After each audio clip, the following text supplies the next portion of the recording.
Пришли мы с ребятами возле моря поиграть, потренироваться, пикничок такой мини открыть.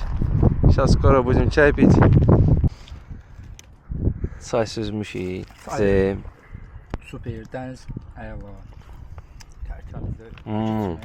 Şeffaf ya. Ha? Deniz şeffaf. Прозрачная. Ha?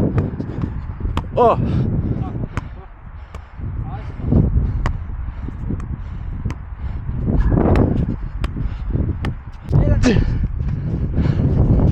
Nereye kaldın?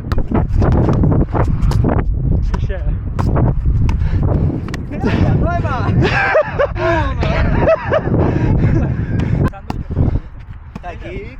Ben kazandırdım. Ha, atıram. Kruçonlu gələcəkdi sən.